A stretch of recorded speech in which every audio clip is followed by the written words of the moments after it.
হঠাৎ করে এক বন্ধু আর এক বন্ধুর বাড়িতে এসেছে, যে বলছে, ভাই যদিও বহু বছর পর এসেছি কিন্তু আমার হাতে সময় নাই, আজ আমি বেশ সময় তোমার বাড়িতে থাকবো না।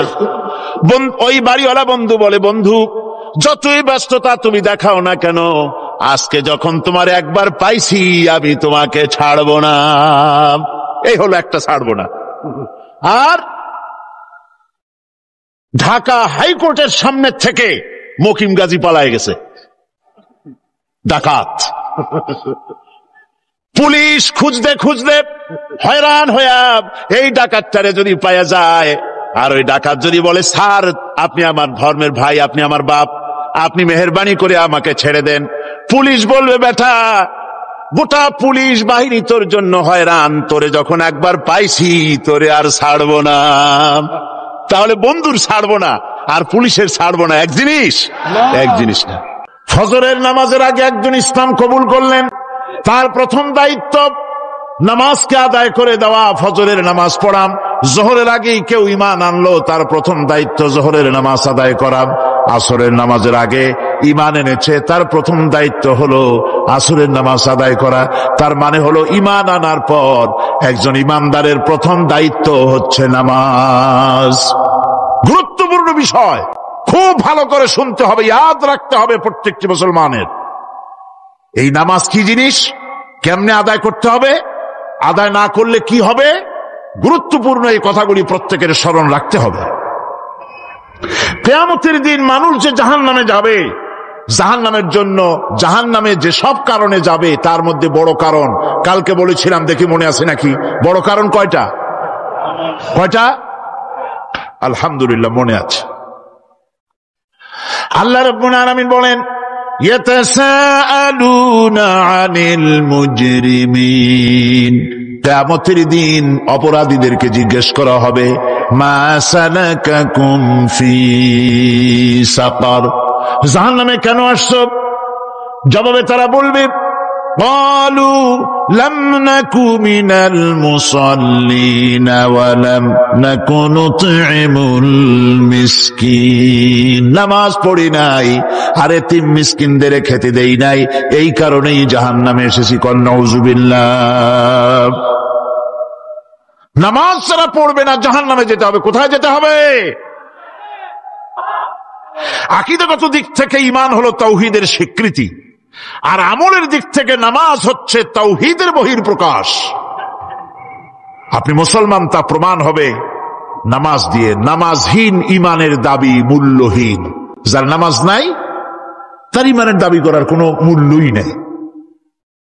অনেক এরকম কথা বলে, হুজুর আমি মানুষটা নিতান্ত খারাপ না, যাই মনে করেন, গ্রামে রাস্তা বানাইছি, ব্রিজ করে দিয়েছি, কালভার্ট করেছি, এতিম মিসকিনরে তাও মাঝে মধ্যে খাবার দেই, বিধবারে কাপড় চোপড় দেই, মানুষটা আমি নিতান্ত খারাপ না, তবে এই মাঝে মধ্যে একটু নামাজ পড়ি না, তাতে কি আমার ঈমান নষ্ট হয়েছে নাকি?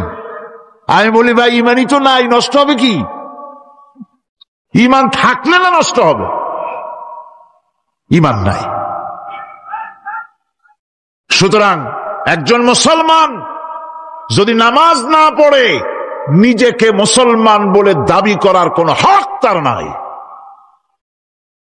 দাবি করার অধিকার নাই। নামাজ হচ্ছে জিন্দিগি, নামাজটাই মূলত জিন্দিগি। নামাজটা কি? জিন্দিগি। আল্লাহ রাব্বুল আলামিন শিখাচ্ছেন, কুল ইন্না সালাতি ওয়া নুসুকি ওয়া মাহইয়ায়া ওয়া মামাতি লিল্লাহি রাব্বিল আলামিন। মুহাব্বতের সাথে সবাই পড়েন, কুল ইন্না সালাতি ওয়া নুসুকি ওয়া মাহইয়ায়া ওয়া মামাতি লিল্লাহি রাব্বিল আলামিন। বলো আমার নামাজ, বলো আমার নামাজ, আমার কোরবানি, আমার হায়াত, আমার মত সবকিছুই আল্লাহ রব্বুল আলামিনের জন্য নিবেদিত। আমার বেঁচে থাকা, আমার মরে যাওয়া সব আল্লাহর জন্য। সে আল্লাহ রব্বুল আলামিন, তার জন্য সবকিছু নিবেদিত করতে হবে। আল্লাহ পাকের গোলাম আমাদের বানিয়েছেন, আল্লাহ আমাদের গোলামি করা লাগবে।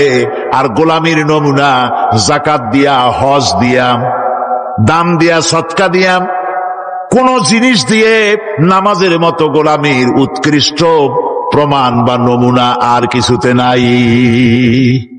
আমি যে গোলাম তার উৎকৃষ্ট প্রমাণ হচ্ছে নামাজ।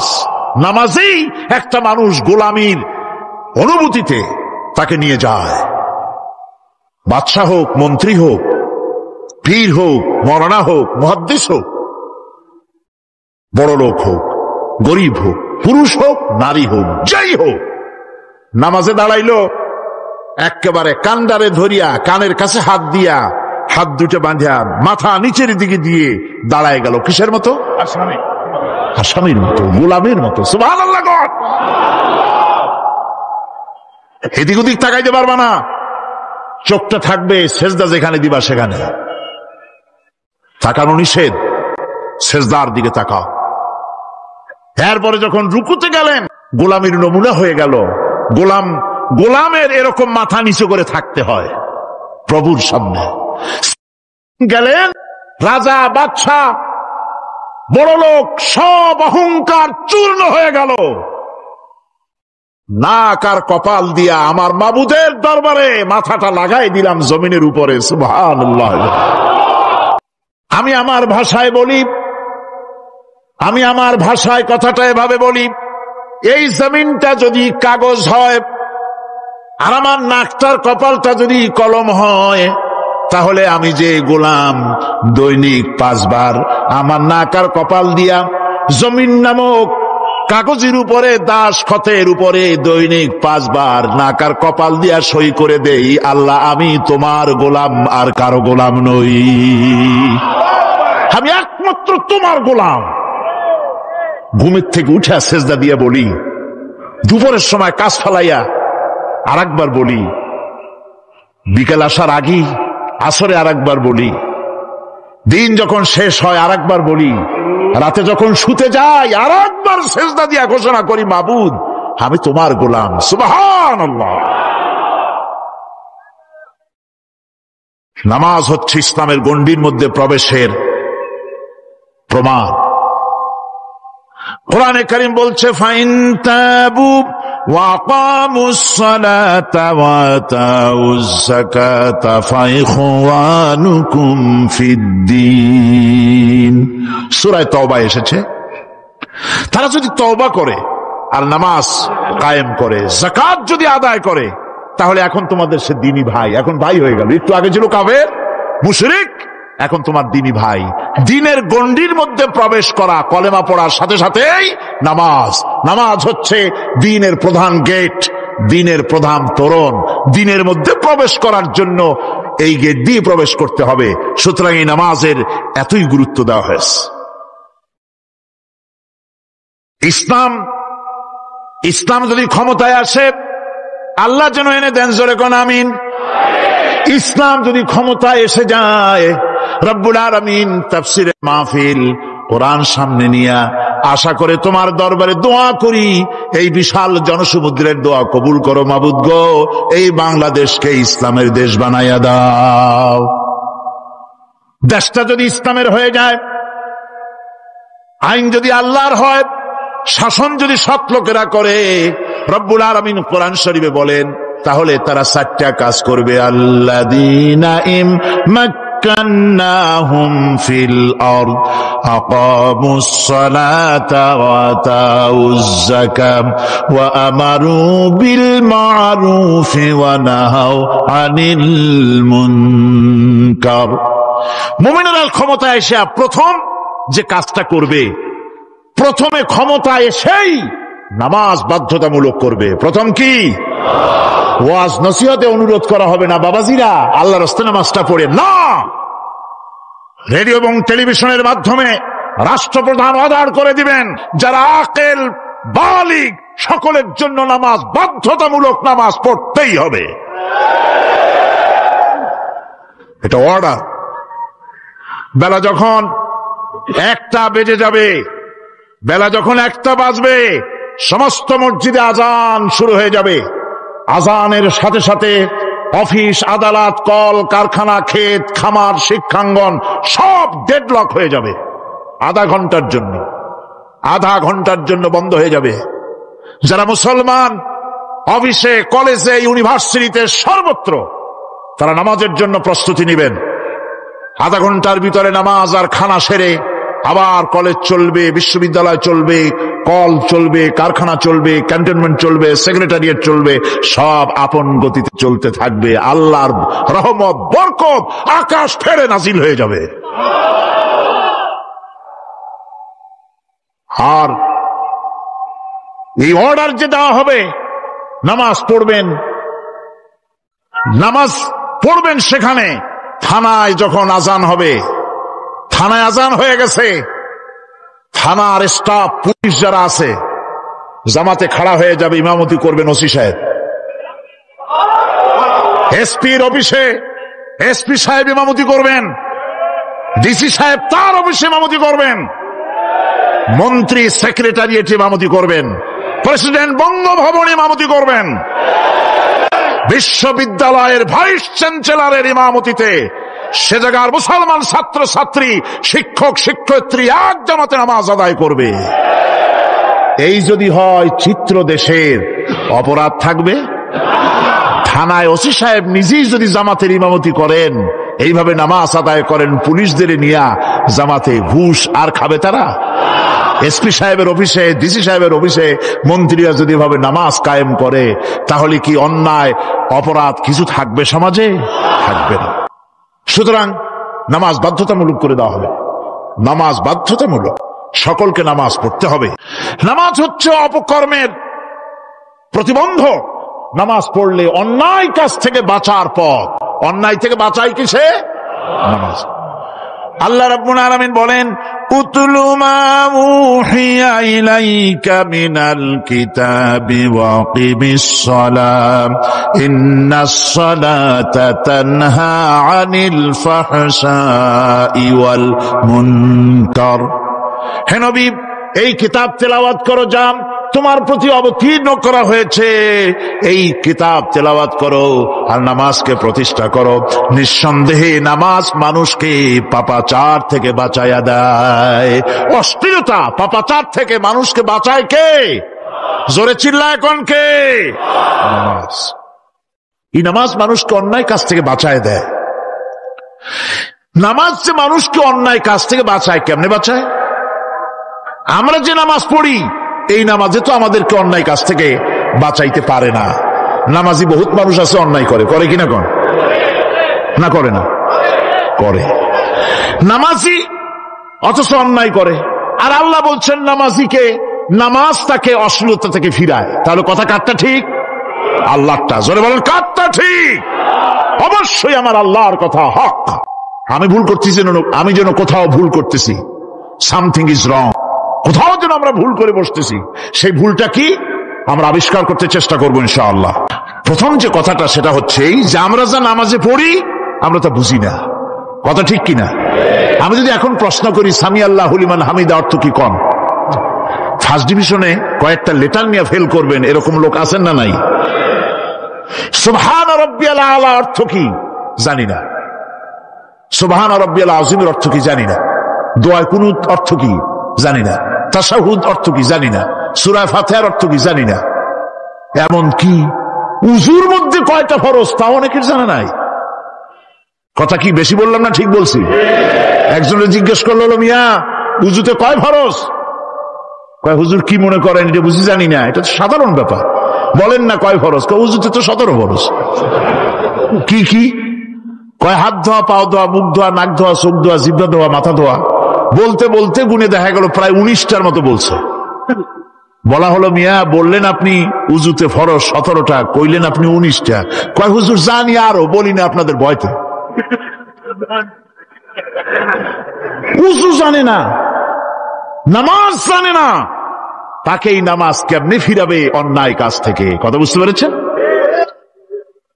নামাজে আল্লাহু আকবার বললাম, এরপরে সানা পড়লাম, তারপরে সূরা ফাতিহা পড়লাম।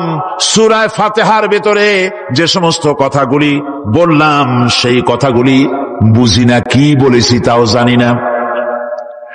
এরপরে সুবহান রাব্বিয়াল আলা বলেছি, সুবহান রাব্বিয়াল আযীম বলেছি, সামি আল্লাহু লিমান হামিদা বলেছি, অর্থ কি জানি না। আল্লাহ তা শুনতে পান, যে ব্যক্তি আল্লাহর প্রশংসা করেন তিনি তা শুনতে পান।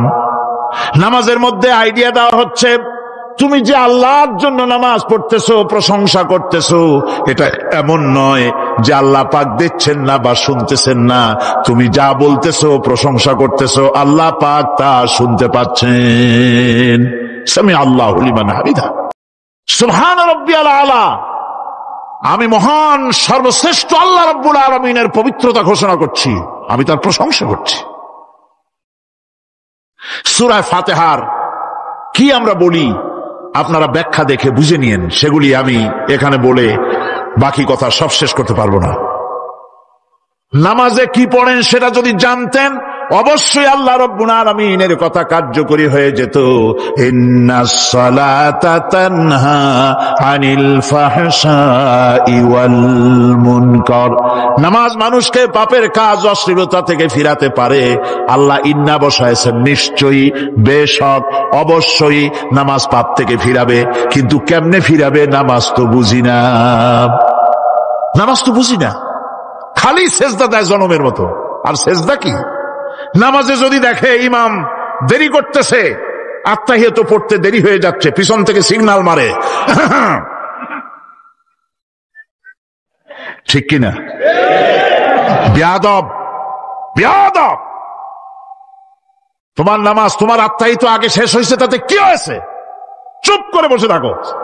ইমামকে কাশি দিয়া সতর্ক করার অধিকার তোমার নাই। যদি ইমামকে সতর্ক করার জন্য কাশি দিয়ে থাকো, তোমার নামাজ ফাসেদ হয়ে যাবে। এটা ফাজলামি করার জায়গা না, এটা নামাজ। এর নাম কি? ধীরে সুস্থে নামাজ পড়তে হবে। অনেকে মসজিদটারে মনে করে জেলখানা, ঢুকতে যত দেরি, বেরোতে পারলে যেন বাসে যান ছটফট করে। সিনেমার মধ্যে গিয়ে ঘন্টার পর ঘন্টা বসে থাকে, খারাপ লাগে না? মসজিদে কেরাত যদি একটু লম্বা পড়ে, পিছনে বসে খালি কি যে করে মনে মনে বলতে থাকে যে ইমাম এমন কাঁচা ছাড়া ছাড়ি না।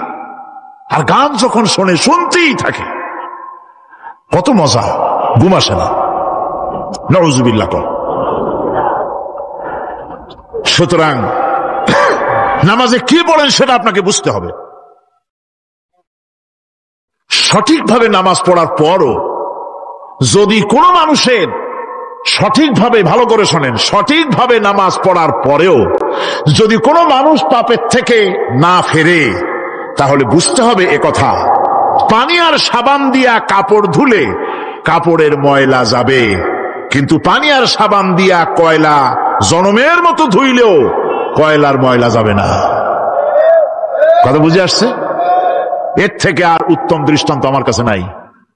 নামাজ পড়ার পরেও যদি চরিত্র ভালো না হয়, বুঝতে হবে নামাজ হচ্ছে না, কাঙ্ক্ষিত মানের নামাজ আদায় হচ্ছে না। আল্লাহর নবী বলেছেন, যার নামাজ পাপ কাজ হতে ফিরাতে পারলো না, তার নামাজ নামাজি নয়। আবার শুনুন, রাসূল বলছেন, যার নামাজ তাকে পাপের কাছ থেকে ফিরাতে পারলো না, তার নামাজ নামাজ নয়। ওটি নামাজ হয় নাই, যার জন্য তার পাপ থেকে তারে ফিরাইতে পারছে না। আর কিয়ামতের দিন বেনামাজিরা সবচাইতে বেশি অপমানিত হবে। সবচাইতে বেশি অপমানিত হবে কারা? বেনামাজিরা। কিভাবে? ইয়াউমা ইউকশাফু আন সাকিন ওয়া ইউদআউনা ইলাস সুজুদি ফালা ইস্তাতিউন। সেদিন কঠিন সময়, আল্লাহ রাব্বুল আলামিন লোকদেরকে সিজদা করার জন্য বলবেন, কিন্তু যারা বেনামাজি ছিল দুনিয়ায়, তারা সিজদা দিতে পারবে না। বলেন নাউযুবিল্লাহ। অবস্থাটা কি হবে? খাশিআতান আবসারুহুম তারহাকুহুম যিল্লাহ। তাদের দৃষ্টি নিচু হবে, লাঞ্ছনা এবং অপমান তাদের উপরে চেপে বসবে, সিজদা দিতে পারবে না। আল্লাহ আমাদেরকে ক্ষমা করুন। কিয়ামতের দিন হযরত আদম আলাইহিস সালাম থেকে শুরু করে পৃথিবীর সমস্ত মানুষের সামনে আল্লাহ রাব্বুল আলামিন সিজদা করার জন্য অর্ডার করবেন। যারা নাকি বেনামাজি ওরা আল্লাহর দরবারে সেদিন সিজদা দিতে পারবে না, লাঞ্ছিত অপমানিত হবে। যারা কন নাউযুবিল্লাহ। নামাজ, মুমিনের নামাজ একরকম, মুনাফিকের নামাজ হলো আর এক রকম। মুনাফিকরাও নামাজ পড়ে কিনা কন? মুনাফিকেরাও নামাজ পড়ে। মুনাফিকেরা যখন নামাজ পড়তে যায় আল্লাহ রাব্বুল আলামিন বলতেছেন ওয়াইদা কামু ইলাস সালাতি কামু কুসালা। মুনাফিকেরা যখন নামাজ পড়তে দাঁড়ায়, নামাজে আসে ঠিক তারা, কিন্তু নামাজের জন্য দাঁড়ায় খুব শৈথিল্য ভাবে দাঁড়ায়, কাহিলি সুস্তি, এ জায়গা চুলকায়, পায়জামা ধরে টান দেয়, টুপিটা ঘুরে আয়, এদিক ওদিক তাকায়। মুনাফিকের নামাজ দেখলেই ঠিক পাওয়া যায় যে বেটা মুনাফিক। এইভাবে সে দাঁড়ায়। তার নামাজটা কি জন্য? ইউরাউনান নাসা ওয়া লা ইয়াযকুরুনাল্লাহা ইল্লা কালিলা। তাদের নামাজ হচ্ছে মানুষকে দেখাবার নামাজ। নাউযুবিল্লাহ। এখন দেখবেন এই মৌসুম আসছে, নামাজের মৌসুম, বেনামাজিদের নামাজের মৌসুম। জনসভা হচ্ছে, নির্বাচন আসতেছে, নামাজে রক্ত হয়ে গেছে, তাড়াতাড়ি আজান হয়ে গেল। টুপি না থাকলে রুমাল একটা মাথায় দিল, উজু আছে কি না আছে, আল্লাহু আকবার, যা আছে কপালে হয়ে যাক। মানুষকে দেখাবার জন্য এরা নামাজ পড়ে। এরা আল্লাহর শরণার্থে নামাজ খুব কম লোকই করে। এরা হচ্ছে মুনাফিক। দুনিয়া এবং আখিরাতে কল্যাণের জন্য একমাত্র মাধ্যম হচ্ছে নামাজ। দুনিয়াও যদি কল্যাণ চাই, আখিরাতেও যদি কল্যাণ চাই, তাহলে এর জন্য কি করতে হবে? আমার কথা নয়, আল্লাহ রাব্বুল আলামিনের কথা শুনুন। রব্বুল আলামিন বলেন ক্বাদ আফলাহাল মুমিনুন আল্লাযীনা হুম ফি সালাতিহিম খাশিউন ওয়াল্লাযীনা হুম লিয-যাকাতি ফাঈলুন ওয়াল্লাযীনা হুম লিফুরুজিহিম হাফিজুন। নিশ্চিতভাবে সেই সব মুমিন কল্যাণ লাভ করবে, নিশ্চিতভাবে। তারা হচ্ছে ওই সব লোক যারা নিজেদের নামাজ ভীতি মিশ্রিত অবস্থায় বিনয়ের সাথে যারা নামাজ আদায় করে, যারা বেহুদা কাজ থেকে বিরত থাকে, যারা যাকাতের পন্থায় কর্মতৎপর হয়, আর যারা নিজের লজ্জাস্থানকে হেফাজত করে। এরপরে আল্লাহ পাক বলেন ওয়াল্লাযীনা হুম লিআমানাতিহিম ওয়া আহদিহিম রাউন ওয়াল্লাযীনা আলা সালাওয়াতিহিম ইউহাফিজুন ওয়াল্লাযীনা আলা সালাতিহিম হাফিজুন। আর যারা তাদের আমানতকে পূর্ণ করে, আমানত এবং তাদের ওয়াদা চুক্তি পূর্ণ করে, এবং যারা নিজেদের নামাজ সমূহকে পূর্ণভাবে হক আদায় করে নামাজ পড়ে, নামাজের যারা হেফাজত করে, এরা কারা? এরা হচ্ছে উলাইকা হুমুল ওয়ারিসুন আল্লাযীনা ইয়ারিসুনাল ফিরদাউসা হুম ফিহা খালিদুন। এরা হচ্ছে সেই সব লোক, এরা উত্তরাধিকার হচ্ছে জান্নাতের উত্তরাধিকার, জান্নাতুল ফিরদাউসে আল্লাহ রাব্বুল আলামিন এই গুণ বিশিষ্ট লোকদের জন্য জায়গা করে দিবেন। জোরে কোন সুবহানাল্লাহ। নামাজকে পড়তে বলা হয়নি, কোরআন শরীফে বলা হয়েছে নামাজ কায়েম করো। কি বলা হয়েছে কন্ত দেখি? নামাজ কায়েম করো, নামাজ পড়ো। এই কথা কিন্তু কোরআন শরীফে কোন জায়গায় আছে নাকি? এখন কায়েম করা কারে বলে? একটা গুরুত্বপূর্ণ আরেকটি বিষয়। নামাজ কায়েম করতে বলা হয়েছে। কায়েম কি? কায়েমটা হচ্ছে দৃষ্টান্ত স্বরূপ বলা যায় যে জিনিসটা সমাজে প্রতিষ্ঠিত আছে ওইটারে বলে কায়েম হওয়া, আর যেটা প্রতিষ্ঠিত নাই ওটা কায়েম নাই। কায়েম মানেই হলো প্রতিষ্ঠিত থাকা। যেমন আমাদের দেশে, আমাদের সমাজে নারী পুরুষ শিশু বৃদ্ধ সকলেই কাপড় পরা, শাড়ি পরা, লুঙ্গি পরা, এই কাপড় পরাটা কায়েম আছে, প্রতিষ্ঠিত আছে না নাই? যার কারণে কাপড় পরা সমাজে কায়েম আছে বলে উলঙ্গ মানুষ সমাজে খুঁজে পাওয়া যায় না, পাগল ছাড়া, ঠিক কিনা? একটা বাচ্চাকেও যদি উলঙ্গ হতে বলেন এখানে, 5 বছর 6 বছরের একটা বাচ্চাকেও, সে কিন্তু রাজি হবে না, ঠিক কিনা? যেহেতু কাপড় পরা সমাজে প্রতিষ্ঠিত আছে, সেহেতু উলঙ্গ মানুষ পাওয়া যায় না, কাপড় পরাটাই এখানে প্রতিষ্ঠিত। সুতরাং এখন অবস্থাটা এই হয়েছে, কাপড় পরা প্রতিষ্ঠিত আছে বলে কোন উলঙ্গ মানুষ এসে যদি এই মঞ্চে দাঁড়ায় আর বলে আমাকে একটু বক্তৃতা করতে দেন, আপনারা কি করবেন? মঞ্চে তো উঠতেই দিবেন না। উলঙ্গ মানুষ যদি কোনো চাকরি নিতে যায় ইন্টারভিউতে, তাকে লাইনে দাঁড়াইতে দেবে? দেবে না। এমনকি উলঙ্গ হয়ে যদি বাড়িতে প্রবেশ করে, তার বউ দূর দূর করে তাড়ায় দেবে, ঠিক কিনা? যেহেতু সমাজের ভিতরে কাপড় প্রতিষ্ঠিত আছে, সেই জন্য এই উলঙ্গ মানুষ পাওয়া যায় না। অনুরূপ ভাবে নামাজ যদি প্রতিষ্ঠিত হতো সমাজের ভিতরে, তাহলে বেনামাজি খুঁজে পাওয়া যেত না। চাকরি করতে গেলে সেখানে নামাজ মানদণ্ড হয়ে যেত, নামাজ পড়ে কিনা তা দেখে নেওয়া হতো। বেনামাজি লোক পাওয়াই যেত না যদি প্রতিষ্ঠিত থাকতো। প্রথম প্রশ্নই হতো তুমি নামাজ পড়ো কিনা। ইলেকশনে যদি একজন উলঙ্গ মানুষ এসে দাঁড়ায়, ভাইরা এবার আমার বোতল মার্কা বাক্স, উলঙ্গ মানুষ এসে ভোটে দাঁড়াইছে, আপনারা ভোট দিবেন? দিবেন না। ওইটা কাপড় প্রতিষ্ঠিত আছে বলে, লুঙ্গি প্রতিষ্ঠিত সমাজে আছে বলে উলঙ্গ মানুষকে আপনি ভোট দিবেন না। নামাজ যদি প্রতিষ্ঠিত থাকতো সমাজে, বেনামাজি মানুষ যদি এসে মঞ্চে দাঁড়ায়া যতই বলতো আমি ক্ষমতায় গেলে এই করব সেই করব, নামাজ প্রতিষ্ঠিত থাকলে পরে বেনামাজিরে কেউ ভোট দিত না। নামাজ যদি প্রতিষ্ঠিত থাকতো, তাহলে অফিসের অফিসার তো দূরের কথা, বেনামাজি অফিসের ঝাড়ুদারের চাকরিও তার কিসমতে জুটত না, যদি নামাজ প্রতিষ্ঠিত থাকতো। এর নাম হলো নামাজ কায়েম হওয়া। নামাজ কায়েম থাকলে এই অবস্থার সৃষ্টি হতো। এই জন্য আল্লাহ পাক বলেছেন নামাজকে কায়েম করতে হবে। নামাজ হবে সব ভালো কাজের মানদণ্ড। সমস্ত ভালো কাজের মানদণ্ড কি? নামাজ। নামাজ আমাদেরকে বড় রকমের শিক্ষা দেয়। কি শিক্ষা দেয়? নামাজ আমাদের শিখায় ঐক্য আর ভ্রাতৃত্ব। ভ্রাতৃত্বের আর ঐক্যের শিক্ষা দেয়। এক নেতার আনুগত্য করা শিখায়। জামাত যত বড় হোক, ইমাম হবে কয়জন? একজন ইমাম হবে। আর এই ইমাম মানে কি? নেতা। ইমাম মানে কি? নেতা নির্বাচন শিখায় নামাজে। নেতা নির্বাচন কে শিখায়?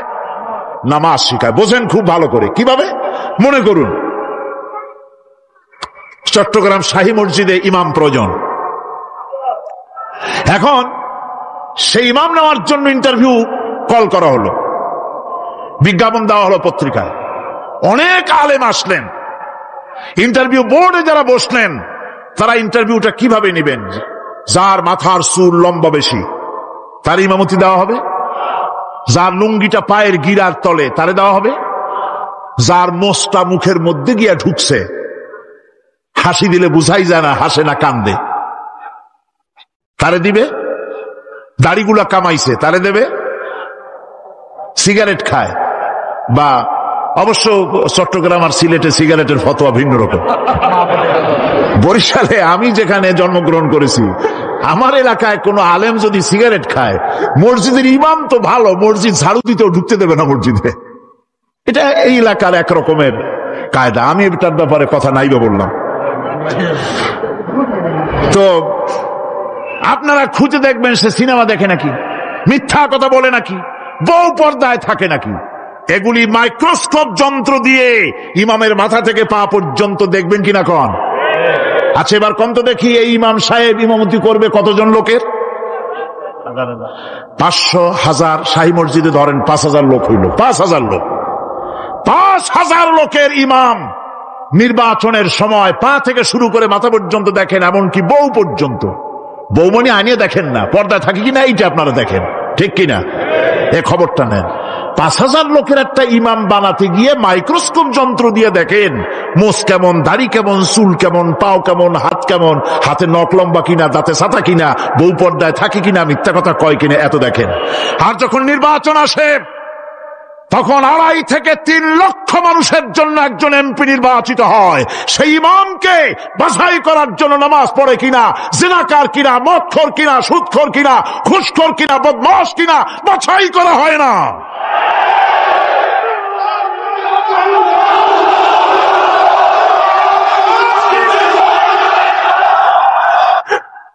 নামাজ আমাদেরকে এটা শিখায় ইমাম কেমনে বানাইতে হবে। কোন সুবহানাল্লাহ। নামাজ ঐক্য শিখায়, নামাজ ভ্রাতৃত্ব শিখায়, নামাজ পারস্পরিক মহব্বত শিখায়, নামাজ নেতা কেমন হওয়া উচিত, নেতা নির্বাচন শিখায়। আবার নেতা ভুল করলে তার ভুল বলা যাবে না, এরকম হতে পারবে না। নামাজের ভিতরে ইমাম যদি ভুল করলেন, আপনি লোকমা দিবেন, সুবহানাল্লাহ, আল্লাহু আকবার বলবেন। যদি তিনি সংশোধন না হলেন আবার দেন, তাতেও সংশোধন হলো না, আবার দেন। 3 বার লোকমা দেওয়ার পর যদি ভুল সংশোধন না করে নামাজ ছেড়ে দেন, ইমামকে বের করে দেন, নতুন ইমাম নিয়োগ করেন। যারা ক্ষমতায় যাবে, আপনি রাষ্ট্রের ইমাম যারে বানাবেন, সেই রাষ্ট্রীয় ইমাম যদি জনগণের ইচ্ছার বিরুদ্ধে যদি চলে, 1 বার লোকমান দেন, 2 বার লোকমান দেন, 3 বার দেন, তারপরেও যদি না নামে, ঘাট ধরে নামে না। নামাজ আপনাকে নেতা নির্বাচন, নেতাকে প্রতিষ্ঠিত রাখা, নেতার আনুগত্য আপনাকে শেখায়। আমরা যখন মরে যাব, আমাদের হাড্ডি গুড্ডি যখন মাটির সাথে একেবারে মিশে যাবে, তখন কি আমরা নতুন ভাবে আবার আমরা পুনরুত্থিত হব? আমাদের কি আবার জিন্দা করা হবে? আল্লাহ রাব্বুল আলামিন বলেন, কুল কুনু হিজারাতান আও হাদিদা। ও নবী, শুনিয়ে দেন, তোমরা যদি মরে গিয়া মাটির সাথে মিশে গিয়া যদি পাথরও হয়ে যাও, আর যদি তোমরা লোহাও হয়ে যাও, তারপরেও আল্লাহ রব্বুল আলামিন তোমাদেরকে জিন্দা করবেন, আবার তোমাদের উঠাবেন। ওরা বলে যে আচ্ছা বুঝলাম, কে উঠাবে আমাদের, কেমনে উঠাবে?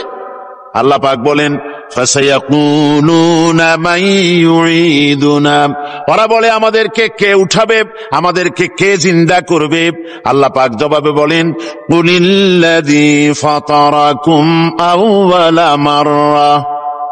যিনি তোমাদেরকে প্রথম সৃষ্টি করেছেন, তিনি আবার তোমাদেরকে জিন্দা করবেন। আল্লাহ পাক সুন্দর করে বুঝাচ্ছেন। এই সব কথা শোনার পরে فَسَيُنْغِضُونَ إِلَيْكَ رُؤُوسَهُمْ وَيَقُولُونَ مَتَى هُوَ। এসব কথা শোনার পরে আল্লাহ বলেন, ওই কাফেরেরা মাথা ঝুলায় ঝুলায় বলে, আচ্ছা তা বুঝলাম। আল্লাহ বলেন, ওরা মাথা ঝুলায় আর বলে, আচ্ছা বুঝলাম, তবে কিয়ামত কবে সেই কিয়ামত অনুষ্ঠিত হবে? আল্লাহ বলেন, নবী শোনায় দাও, কুল আসা আইয়াকুনা করিবা। বেশি দেরি নাই, হতে পারে খুবই তাড়াতাড়ি। কি বলা যায়, সে সময়টা অতি নিকটবর্তী হয়ে যেতে পারে, খুবই নিকটবর্তী সে সময়, সেটা বেশি দেরি হওয়ার কথা নয়। আল্লাহ পাক এবার মানুষকে যুক্তি দিয়ে বুঝাচ্ছেন। কোরআনে কারীম মানতে মানুষ অস্বীকার করলে আল্লাহ ডান্ডার ব্যবস্থা করেন নাই। নবীজিকে বলেছেন, ইন্নামা আনতা মুযাক্কিরুন লাস্তা আলাইহিম বিমুসাইতির। ও নবী, আপনি একজন উপদেশক, উপদেশ দিয়ে যান। আপনাকে দারোগা করে বানাই নাই লাঠি চার্জ করার জন্য, পিটায় মানুষ হেদায়েত করার দরকার নাই। মানুষকে বুঝান, যুক্তি দিয়া বুঝান। আল্লাহ নিজে যুক্তি দিচ্ছেন, আনতুম আশাদ্দু খালকান আমিস সামাউ বানাহা। ওই কাফেরেরা, তোমরা যারা পরকালকে অস্বীকার করো, তোমাদেরকে উঠাইতে পারবো না যারা তোমরা বলছো, তোমাদেরকে সৃষ্টি করা কঠিন না ওই বিশাল আকাশটাকে সৃষ্টি করা কঠিন? ওই বিশাল আকাশটাই তো আমি আল্লাহ সৃষ্টি করেছি, জোরে কোন সুবহানাল্লাহ। তত বড় আকাশটারে যিনি বানাইতে পারলেন, সে খোদা বুঝি তোমাকে তৈরি করতে পারবে না? আল্লাহ পাক বলছেন, ফানজুর ইলা আসারি রাহমাতিল্লাহি কাইফা ইউহিল আরদা বা'দা মাউতিহা।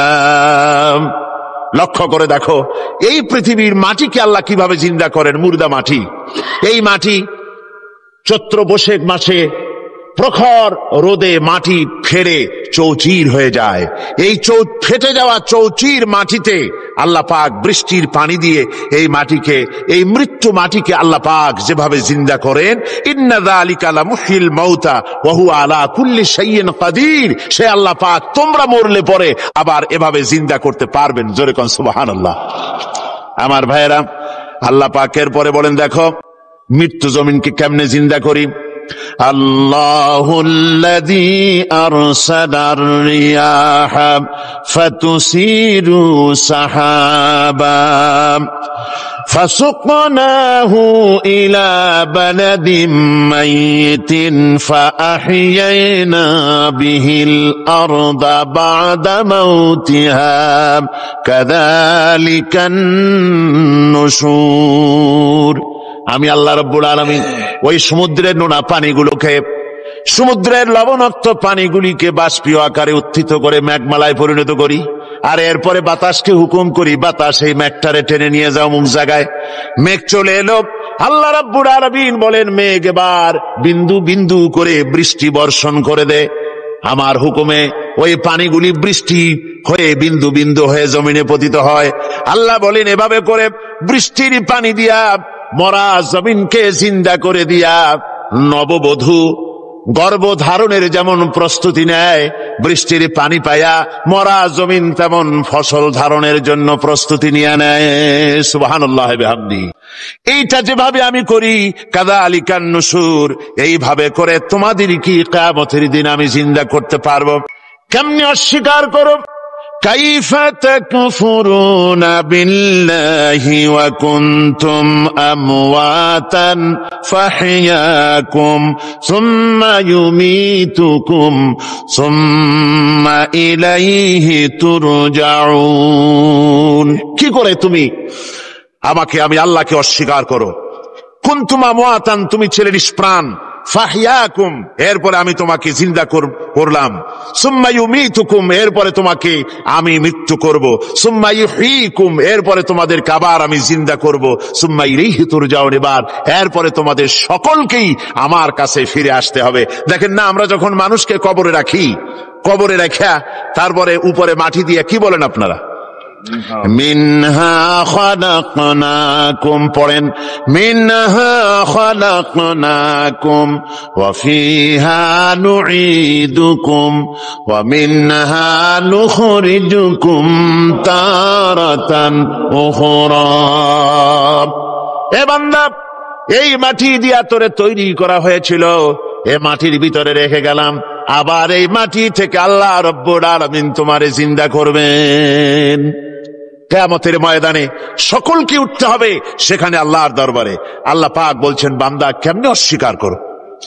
ইন কুনতুম ফি রাইবিম মিনাল বা'স ফাইন্না খালাকনাকুম মিন তুরাব। পরকালকে যারা অস্বীকার করো, কিয়ামতে উঠতে হবে, এটাকে কিভাবে অস্বীকার করো? চিন্তা করে দেখো, তুমি নিষ্প্রাণ মাটি ছিলে, সেই মাটি দিয়েই আমি তোমাকে তৈরি করেছি। আবার আল্লাহ পাক মানুষকে আরো বুঝান, কিয়ামত আছে, পরকাল হবে, আল্লাহর দরবারে উঠতে হবে।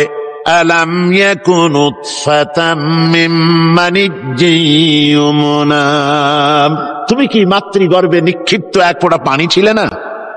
সুম্মা কানা আলাকাতান ফাখালাকা ফাসাওয়া, এরপরে তোমাকে মাংসপিণ্ডে, জমাট রক্তে মাংসপিণ্ডে পরিণত করা হলো, এরপরে তোমাকে সুন্দর করে তোমাকে সুগঠিত করা হলো। ফাজআলা মিনহু যাওজাইনি যাকারা ওয়াল উনসা, এরপরে মাতৃগর্ভের ভিতরে আমি এটাকে পুরুষ বানালাম, কন্যা সন্তান অথবা পুত্র সন্তানে পরিণত করলাম। এইটা যে পেরেছে, যিনি পেরেছেন, আলাইসা যালিকা বিকাদিরিন আলা আইয়ুহিয়াল মাউতা, সে আল্লাহর পক্ষে কি সম্ভব নয় যে তোমার মৃত্যুর পরে তিনি আবার জিন্দা করতে পারবেন? কি বলেন সম্ভব না? তিনি পারবেন না? নিশ্চয়ই তিনি আবার কিয়ামতের মাঠে আমাদেরকে হাজির করতে পারবেন, এতে কোনো সন্দেহ নাই। আল্লাহ পাক সেই জন্য এখানে বলতেছেন যে ওরা বাল কাযযাবু বিসসাম, ওরা আসলেই পরকালকে অস্বীকার করেছে। আপনি যে নবী এতে কোনো সন্দেহ নাই। আপনি খানা খান, আপনি বাজারে যান, এটাই মূল আপত্তির বিষয় না। মূল কথা হলো তারা পরকালকে অস্বীকার করেছে। আল্লাহ পাক বলেন وَأَنَّ السَّاعَةَ آتِيَةٌ لَا رَيْبَ فِيهَا, অবশ্যই সে সময় আসবে, সে কিয়ামত আসবেই, এতে কোনো সন্দেহ নাই। وَأَنَّ اللَّهَ يَبْعَثُ مَن فِي الْقُبُورِ, আর আল্লাহ পাক তিনি কবরের মধ্যে অন্তর্হিত যা কিছু আছে সবাইকে কিয়ামতের দিন আল্লাহ পাক ময়দানে উঠাবেন। কিয়ামতে আল্লাহর দরবারে সকলকে হাজির হতে হবে। আমার বন্ধুগণ, আল্লাহ পাক বলেন ওয়ালাকাদ খালাকনাল ইনসানা মিন সুলালাতিন মিন তিন, লক্ষ্য করো তুমি ছিলে মাটির নির্যাস থেকে তোমাকে তৈরি করা হয়েছে। শুধু মাটির নির্যাস থেকে তোমাকে কোনো মডেল ছাড়া, কোন ধরনের আদর্শ ছাড়া, কোন ধরনের নমুনা ছাড়া তোমাকে সৃষ্টি করা হলো। সুম্মা জাআলনাহু নুতফাতান ফি ক্বারারিম মাকিন, এরপরে মাতৃগর্ভের একটা অত্যন্ত সুরক্ষিত জায়গায় তোমাকে সংরক্ষণ করা হয়েছিল। সুম্মা খালাকনান নুতফাতা আলাকাতান ফাখালাকনাল আলাকাতা মুদগা, রক্তপিণ্ডকে নাপাক পানিকে জমাট রক্ত করেছি, জমাট রক্তকে আমি আবার গোস্ত পিণ্ডে পরিণত করেছি। ফাকাসাউনাল ইযামা লাহমা, এরপরে সুন্দর করে চামড়া দিয়া গোস্ত দিয়ে একটা আকৃতি তোমাকে দান করেছি। সুম্মা আনশানাহু খালকান আখারা ফাতাবারাকাল্লাহু আহসানুল খালিকিন, এরপরে সুন্দর একটা বিশেষ একটা আকৃতি দিয়ে তোমাকে আমি সুন্দর করে সুগঠিত করে তোমাকে তৈরি করেছি। সুম্মা ইন্নাকুম বাদা যালিকা লামাইতুন, এরপরে আমি আল্লাহ রাব্বুল আলামিন তোমাকে মৃত্যু দেব, অবশ্যই তোমাকে মৃত্যুবরণ করতে হবে। সুম্মা ইন্নাকুম ইয়াউমাল কিয়ামাতি তুবআসুন, এরপরে কিয়ামতের দিন আসবে, ওই বিশেষ মুহূর্ত আসবে, সেই নির্দিষ্ট সময় আসবে, ওই কিয়ামতের মাঠে আল্লাহর দরবারে তোমাদের সকলকে উঠতে হবে, কোনো সন্দেহ তাতে নাই। আল্লাহ পাক বলছেন وَأَعْتَدْنَا لِمَنْ كَذَّبَ بِالسَّاعَةِ سَعِيرًا, আমার এই পরকালকে, এই আখিরাতকে, কিয়ামতের দিনকে যারা অস্বীকার করবে, যারা মিথ্যা মনে করবে, আমি তাদেরকে জ্বলন্ত আগুনের শাস্তি তাদের জন্য রেখেছি। জোরে বলেন নাউজুবিল্লাহ। সেই কিয়ামত যে দিনটা আল্লাহ পাক মানুষের জন্য রেখেছেন, সেই কিয়ামতের অবস্থা বড়ই মারাত্মক। মানুষেরা তা জানে না। মানুষ যদি তা বুঝতে পারতো, জানতে পারতো, তাহলে মানুষের